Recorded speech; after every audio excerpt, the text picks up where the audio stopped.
राहुल गांधी और तेजस्वी यादव को लेकर के देखिए बीजेपी के अंदर किस तरीके से घमासान मचा हुआ है। तेजस्वी यादव पर एफआईआर हो गई है और एफआईआर एक जगह नहीं हुई है, एफआईआर भी दो दो जगह पर हो गई है। सबसे बड़ी बात यह है कि एक तरफ राहुल गांधी, उनका संसद में माइक बंद करवाया जाता है, बिहार के अंदर लाइट काटी जा रही है, लेकिन तेजस्वी की एफआईआर को अगर आप देख लेंगे तो माथा पीट लेंगे। आप कहेंगे कि यह भी कोई बात हुई। राजनीति में इतनी भी जो है वो बीजेपी की हजम करने की शक्ति नहीं बची है। जुमला जी जो शब्द कहा है, जिसको लेकर के एफआईआर हुई है, मतलब ये तो दुनिया भर में 8वें अजूबे में इसको गिना जाना चाहिए कि कोई किसी को जुमला जी बोल दे तो इस पर एफआईआर हो जा रही है। अब बताइए, जुमला जीवी बोलते हैं नरेंद्र मोदी कहते हैं कि भाई ये आंदोलन जीवी है। योगेंद्र यादव और तमाम दूसरे लोगों को जो आंदोलन करते हैं उनको वो आंदोलन जीवी कह देते हैं, जुमला जीवी, ये बहुत सारे शब्द चले। तो मतलब प्रधानमंत्री कुछ भी बोले और प्रधानमंत्री को अगर पलट करके आप कुछ कह दे, कुछ पूछ लें तो आप पर एफआईआर हो जाएगी। मैं कई सारी खबरें इस खबर में दिखाने वाला हूं और आरजेडी का इस पर तगड़ा, तेजस्वी का इस पर करारा पलटवार निकल करके सामने आया है। उन्होंने क्या कहा है एफआईआर को लेकर के, और एफआईआर हुई कहां है यह भी समझने वाली बात है। बीजेपी कह रही है कि हमें बहुत शर्मिंदगी महसूस हो रही है। अब बीजेपी को शर्मिंदगी महसूस या शर्म जो है वो बिहार में नहीं आती है, वो शर्म आती है उत्तर प्रदेश में। उत्तर प्रदेश के शाजापुर में एक एफआईआर हुई है और दूसरी एफआईआर महाराष्ट्र में हुई है जाकर के। और महाराष्ट्र में जिस विधायक ने एफआईआर करवाई है, आप हैरान रह जाएंगे देख करके कि उस विधायक के मात्र 72 फॉलोवर्स है ट्विटर पर, 72। मतलब आप तेजस्वी यादव के एक ट्विटर हैंडल को लेकर के, एक ट्वीट को लेकर के एक एफआईआर करवा रहे हैं और आपके खुद के जो है वो 100 फॉलोवर्स भी नहीं है। खैर छोड़िए इन बातों को। एक वीडियो देखिए आप, ये वीडियो देखिए। ये वीडियो आरजेडी की तरफ से शेयर किया गया है और आरजेडी की तरफ से इस वीडियो को शेयर करके कहा गया है कि देखिए किस तरीके से राहुल गांधी और तेजस्वी यादव से सरकार जो है वो डर गई है, बीजेपी डर गई है, नीतीश कुमार डर गए हैं और उनके पोस्टर सड़क से उतरवाए जा रहे हैं। ये वाकई जो है वो परेशान करने वाली बात यहां पर दिखाई दे रही है। और इस तरह की चीजें, इस तरह की बातें पहले भी बहुत बार निकल करके सामने आई, जब राहुल गांधी की यात्रा में मध्य प्रदेश में और दूसरे जगह पर पोस्टर फाड़ दिए गए थे। ये आमतौर पर बहुत हल्के स्तर के नेता या बहुत छोटे स्तर के नेताओं की पहचान होती है, लेकिन यहां पर जो पोस्टर फाड़े जा रहे, उतारे जा रहे हैं, वो किसी नेता के द्वारा नहीं, बल्कि ऐसा दिखाई दे रहा है कि सरकारी कर्मचारियों के द्वारा उतारे जा रहे हैं। और गिनने वाले कर्मचारी जो आप गिन लीजिए, यहां पर जो है वो करीब करीब दर्जन भर कर्मचारी दिख रहे हैं जिनकी जिम्मेदारी लगाई गई है कि पोस्टर उतारने हैं। मुझे लगता है कि चलिए हम इस बात को भी ये कह करके कि ये बहुत छोटी बात है, ऐसी चलती रहती है, लेकिन आप जरा इसको देखिए एक बार। ये तेजस्वी यादव ने जो पोस्ट किया, इस पोस्ट में आपको ऐसा कौन सा आपत्तिजनक शब्द दिखाई दे रहा है जिसको लेकर के आपको ये लगता है कि हां इस पर एफआईआर हुई है तो अच्छी बात है। तेजस्वी यादव उन्होंने एक पोस्ट किया था और उस पोस्ट में उन्होंने लिखा था कि आज गया जी में लगेगी झूठ और जुमलों की दुकान। प्रधानमंत्री जी गया में बिना हड्डी की जुबान से आज झूठ और जुमलों का हिमालय खड़ा करेंगे, लेकिन बिहार की न्यायप्रिय जनता दशरथ मांझी की तरह उनके झूठ और जुमलों के इन विशाल पहाड़ को तोड़ देगी। 11 साल अपनी और 20 वर्षों की एनडीए की सरकार के 20 साल का हिसाब दो, ये तेजस्वी यादव ने कहा। अब मतलब इसमें कुछ ऐसी बहुत ज्यादा आपत्तिजनक बात नहीं लग रही है। राजनीति में इतनी तो ऑक्सीजन छोड़नी चाहिए, राजनीति में इतना गला भी नहीं घोटना चाहिए। कल को आप भी विपक्ष में होंगे, आपको भी राहुल गांधी अगर प्रधानमंत्री बनते हैं या कोई और दूसरा नेता प्रधानमंत्री बनता है तो आपको भी आलोचना करनी है उनकी, और आलोचना करने का इतना स्पेस तो रखिए साहब। इतनी भी जो है वो क्या घबराहट होनी। आप प्रधानमंत्री हैं, थोड़ा सा 56 इंच का दिल भी दिखाइए। छाती केवल 56 इंच की नहीं होनी चाहिए, दिल भी होना चाहिए। नेहरू जी तो खुद जो है वो अपनी कैबिनेट में अटल बिहारी वाजपेयी को रखते थे और ये कहने का दम भी रखते थे कि ये आगे चल करके प्रधानमंत्री बनेंगे। बताइए आप, मतलब कुछ तो सीखिए इतिहास से, केवल नेहरू जी को कोसने से ही काम नहीं चलेगा। और अब देखिए ये पोस्ट, गया जी में लगेगी झूठ की दुकान। ये जो है वो पोस्ट है जिसको लेकर के और ज्यादा दिक्कत हो रही है। प्रसिद्ध जुमले की दुकान, हर वादे के जुमला होने की 100% गारंटी है, ये इसमें कहा गया है। जुमला जी जिसमें सालाना 2 करोड़ नौकरियों की बात कही गई, जुमला जी जिसमें महिला सुरक्षा की बात कही गई, जुमला जी जिसमें 15 लाख रुपए की बात कही गई, और जुमला जी जिसमें विकास की बात कही गई, रफ्तार की बात कही गई। लेकिन एक चीनी मिल जिसमें नरेंद्र मोदी कहते थे कि मैं अगली बार आऊंगा तो इसी चीनी मिल की बनी हुई चीनी की चाय पीऊंगा, ना वो चाय बन पाई ना चीनी बन पाई। और मोदी साहब फिर जाते हैं बिहार में, फिर 1 लाख करोड़ 2 लाख करोड़ और पता नहीं कौन कौन सी घोषणाएं जो हो जाती हैं। क्या ये वाकई सही है? 2 एफआईआर हुई है। एक एफआईआर हुई है यूपी के अंदर, यूपी के शाजापुर में, और यहां पर बीजेपी की महानगर अध्यक्ष शिल्पी गुप्ता, उनके द्वारा एफआईआर करवाई गई है। और दूसरी एफआईआर करवाई गई है महाराष्ट्र के अंदर, और महाराष्ट्र में बीजेपी के विधायक हैं मिलिंद नरोटे, उन्होंने एफआईआर कराई है। महाराष्ट्र में जो एफआईआर हुई है वो 196 बीएनएस की धारा 196, जिसमें विभिन्न समुदायों के बीच में दुश्मनी को बढ़ावा देना, धारा 356 यानी मानहानि, और धारा 352 यानी शांति भंग करने के इरादे से जानबूझ करके अपमान करना, और धारा 353 सार्वजनिक व्यवस्था को प्रभावित करने का कारण बनने वाले बयान देना।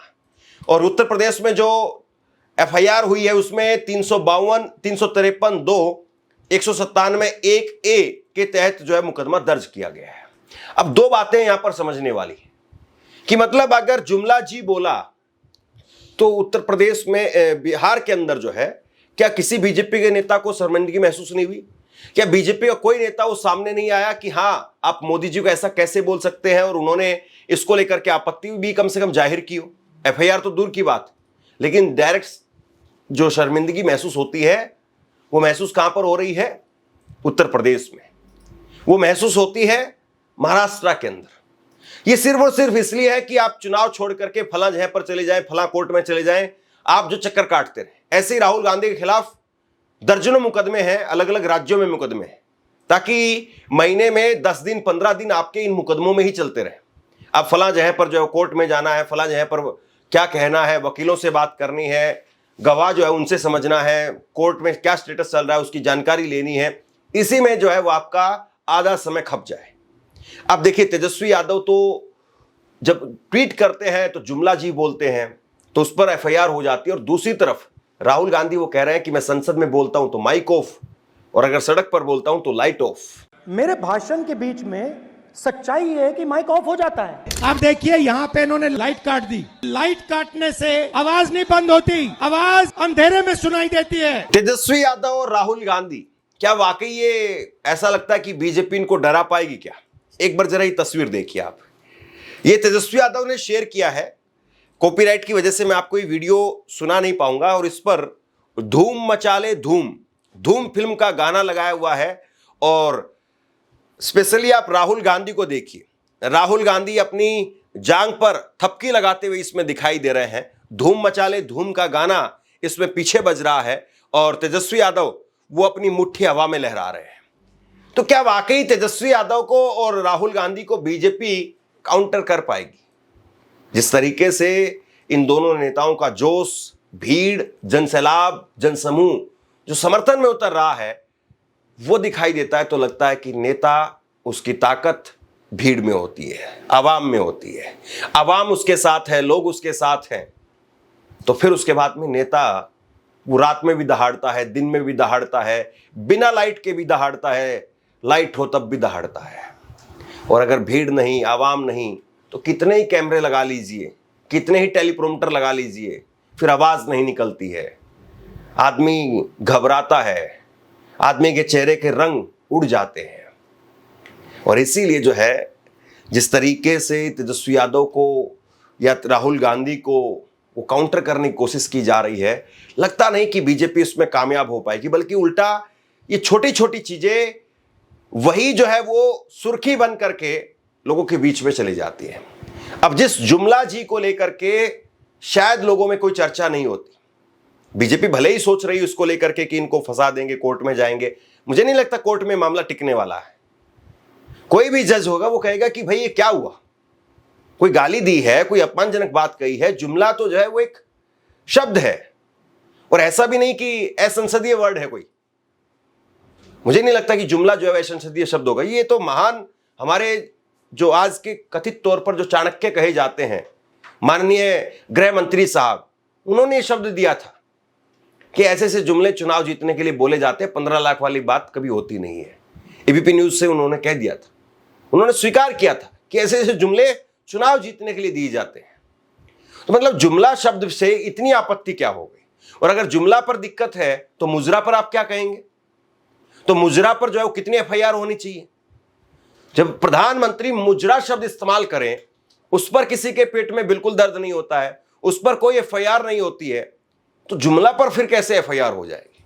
कई बार जब आप एक्स्ट्रा स्मार्ट बनने की कोशिश करते हैं तो दिख जाता है कि आप अपना ही नुकसान कर रहे हैं। जैसे कई बार वो कहावत कही जाती है गांव देहात की भाषा में कि आप बहुत अपने मन में शाने बनते हैं, यानी बहुत चालाक बनते हैं, और फिर भी उसके बाद में भूखा सोना पड़ता है।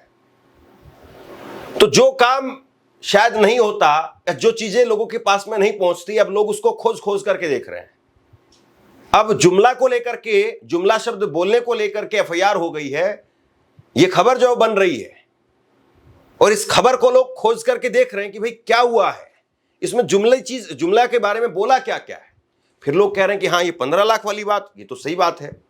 फिर वो कह रहे हैं कि 2 करोड़ नौकरी वाली बात लिखी है जुमला में, ये बात भी सही है। राहुल गांधी की बात वैसे लोग नहीं सुनते, लेकिन आपने एक हेडलाइन दे दी कि राहुल गांधी, उनके भाषण में लाइट काट दी गई, तो लोग दिलचस्पी लेकर के सुनेंगे, लोगों की सहानुभूति खड़ी हो जाएगी कि भाई आप ये तो जो है अति कर रहे हो। कोई नेता जो है वो आता है, बिहार में कोई अतिथि आया है, अब राहुल गांधी अतिथि के तौर पर ही है वहां पर, सच्चाई है। नरेंद्र मोदी जाते हैं वो भी अतिथि के तौर पर ही जाते हैं। बाहर से कोई भी नेता किसी प्रदेश में जाता है वो अतिथि के तौर पर रहता है, और आप लाइट काट दे रहे हैं, तो सहानुभूति खड़ी होगी राहुल गांधी को लेकर के। बीजेपी जो सोच रही है वो होगा नहीं। बीजेपी जिस तरीके से कोशिश कर रही है, शायद वो चीजें उस तरीके से अब काम नहीं करेंगी। और ये जो एफआईआर हुई है, मुझे लगता नहीं है कि एफआईआर अपने से कर दी गई होंगी। मुझे लगता है कि कहीं ना कहीं से दिशा निर्देश जरूर मिला होगा कि भैया आप थोड़ा आगे बढ़िए, कुछ काम करिए, ऐसे तो वो लोग चलते ही चले जाएंगे। लेकिन आप याद करिए, राहुल गांधी की टी शर्ट को लेकर के मजाक बना था, और फिर टी शर्ट राहुल गांधी ने अपना ली। और कहीं ऐसा ना हो कि जुमला पर एक एफआईआर हुई है, अब जुमला जो है वो बोलने लग जाए। तेजस्वी यादव ने इस पर क्या कहा है मैं आपको बताता हूं। तेजस्वी यादव इसको लेकर के वो कह रहे हैं, एफआईआर से कौन डरता है, अब जुमला बोलना भी अपराध हो गया है। सच बोलने से वो लोग घबराते हैं, हम किसी एफआईआर से नहीं डरते हैं, सच बोलते रहेंगे चाहे किसी को भी तकलीफ क्यों ना हो। तो ये जो है वो तेजस्वी यादव ने कहा है। वहीं अजय राय, कांग्रेस के नेता, उन्होंने कहा है कि ये भाजपा के लोग बौखला गए हैं, इनकी बौखलाहट ही इन्हें खत्म कर रही है। जिस तरह से ये इंडिया गठबंधन को प्रताड़ित करना चाहते हैं, खास करके राहुल गांधी से सरकार डर गई है। तो कांग्रेस के लोग, आरजेडी, वो मजे ले रहे हैं। वो कह रहे हैं कि ये तो बौखला गए हैं भाई। और जाहिर सी बात है, लोगों में भी इस बात की चर्चा है कि ये तो बौखलाहट दिखाई देती है। अगर एफआईआर हो तो किसी बड़े मुद्दे पर तो हो। अगर लाइट काटी जाए और कायदे से, प्रोटोकॉल के हिसाब से, राहुल गांधी विपक्ष के नेता है, सिक्योरिटी है, छोड़ दीजिए राहुल गांधी और तेजस्वी यादव को, जब इतनी भीड़ कहीं पर भी इकट्ठा होती है, कोई मेला लगता है, कोई कार्यक्रम होता है, तो जाहिर सी बात है उसमें बिजली होती ही होती है, लाइट नहीं काट सकते आप उसमें। अब नरेंद्र मोदी जी और इलेक्शन कमीशन मिलकर आपसे आपका वोट छीन रहे हैं, चोरी कर रहे हैं, संविधान पर आक्रमण कर रहे हैं। यह संविधान अंबेडकर जी के खून पसीने से बना, महात्मा गांधी, जवाहरलाल नेहरू, सरदार पटेल, सुभाष चंद्र बोस, इनके खून से बना है। और नरेंद्र मोदी और इलेक्शन कमिश्नर मिलकर आपका वोट आपसे चोरी कर रहे हैं। क्यों चोरी कर रहे हैं? क्योंकि वो जानते हैं कि आपकी शक्ति, आपकी आवाज इस संविधान में है और आपकी आवाज, आपकी शक्ति वोट से सुनाई देती है। आप देखिए यहां पे इन्होंने लाइट ऑफ कर दी, लाइट काट दी, देखा आपने, लाइट काट दी। मगर ये सोचते हैं कि लाइट काटने से आवाज बंद हो जाती है। आवाज नहीं बंद होती, आवाज अंधेरे में सुनाई देती है और इसीलिए ये आपकी आवाज को बंद करने की कोशिश कर रहे हैं। कह रहे हैं कि भैया आपका जो हक है, जो वोट है, वो आपसे ले लेंगे। महाराष्ट्र में चोरी किया, हरियाणा में चोरी किया, कर्नाटक में चोरी किया, अब बिहार आए हैं और बिहार में इस यात्रा ने इनको मैसेज दिया है, भागलपुर ने, गया ने, पटना देगा कि बिहार में एक वोट चोरी नहीं होने देंगे, एक वोट चोरी नहीं होने देंगे। आज मेरे पास एक व्यक्ति आया, मुझे वोटर कार्ड दिखाता है, कहता है राहुल जी मैंने लोकसभा चुनाव में वोट किया है, मैंने लोकसभा चुनाव में वोट किया है और अब इलेक्शन कमीशन मुझे कह रहा है कि मेरा वोट काटा जा रहा है। मुझसे पूछ रहे हैं वो, मेरा वोट क्यों काटा? मैंने उनसे पूछा भैया आपका नाम क्या है? नाम क्या है? नाम बताया। फिर मैंने कहा कौन सी पार्टी के लिए वोट करते हो? कहता कांग्रेस पार्टी। मैंने कहा समझ गए बात, क्यों काटा है आपका वोट? क्योंकि आप कांग्रेस पार्टी को वोट देते हो, आप आरजेडी को वोट देते हो, आप वीआईपी को वोट देते हो, आप सीपीआईएमएल को वोट देते हो, इसलिए आपका वोट काटा जा रहा है। सीधी सी बात है। लाइट काटिए, कुछ भी करिए, लेकिन ये यात्रा चलती हुई दिखाई दे रही है। ये एक बार जरा ये अंधेरे की तस्वीरें देखिए, अंधेरे में भी यात्रा जो है वो आगे बढ़ रही है। और ये बहुत बचकाना फैसला होगा जिसने भी लिया होगा कि लाइट काट दीजिए। मतलब इस तरीके से तो कोई छुटभैया नेता करता है। और जिस जगह पर देश के नेता प्रतिपक्ष और बिहार के नेता प्रतिपक्ष, दो बड़े नेता जहां पर खड़े हों, आप वहां पर ऐसा काम करोगे तो आपको इनाम दिया जाएगा क्या? सोचिए जरा इस बात को। और इसीलिए इमरान प्रतापगढ़ी वो कह रहे हैं कि झूठ घबराया हुआ है, वो दिन में 5-5 बार कपड़े बदल रहा है और सच टी शर्ट पहन करके छाया हुआ है। झूठ दिन में 5 बार कपड़े बदलकर भी घबराया हुआ है। झूठ दिन में 5 बार कपड़े बदलकर भी घबराया हुआ है। और एक हमारा सच है जो सिर्फ एक टी शर्ट में छाया हुआ है। राहुल गांधी जी ने वोट की चोरी का जो मामला पकड़ा है, उसके बाद से पूरे देश में चुनाव आयोग और चुनाव आयोग के सहयोगी, यानी कि मौजूदा सरकार दिल्ली हो या पटना की हो, जिस तरह से उनके बीच में बेचैनी है, घबराहट है, आरोप चुनाव आयोग पर लग रहे हैं, जवाब कोई और दे रहा है। और उसके खिलाफ राहुल जी ने जनता की अदालत में और खास तौर से राजनीति की जो धरती है बिहार, उस वहां की जनता की अदालत में आने का जो फैसला किया, उसने पूरे देश में क्रांति ला दी है। पहले दिन से जब से यात्रा प्रारंभ हुई है, आप देख रहे हैं, पत्रकार साथी देख रहे हैं कि यात्रा दिन ब दिन जनता को कनेक्ट करती जा रही है। और अब तो 4-4, 5-5 साल के छोटे छोटे बच्चे भी स्वतः यात्रा में आ रहे हैं और राहुल गांधी जी के नारे के साथ अपना नारा जोड़ रहे हैं। ये यात्रा अब एक क्रांति की तरह परिवर्तित हो चुकी है। कुल मिलाकर के राहुल गांधी और तेजस्वी यादव, इनकी इस यात्रा से ऐसा लगता है कि असर तो जरूर है। अगर असर नहीं होता तो इसको बेअसर करने के लिए इतना प्रयास करने की जरूरत शायद नहीं होती। लेकिन जिस तरीके से प्रयास किए जा रहे हैं, जैसे प्रयास किए जा रहे हैं, कहीं ऐसा ना हो कि आने वाले 1-1.5 हफ्ते के अंदर जो यात्रा में अभी समय बचा हुआ है, इसमें और ज्यादा लोगों की सहानुभूति वो जुड़ने लग जाए। आप क्या सोचते हैं नीचे कमेंट बॉक्स में लिख करके जरूर बताइए। इस खबर को शेयर कीजिए। धन्यवाद।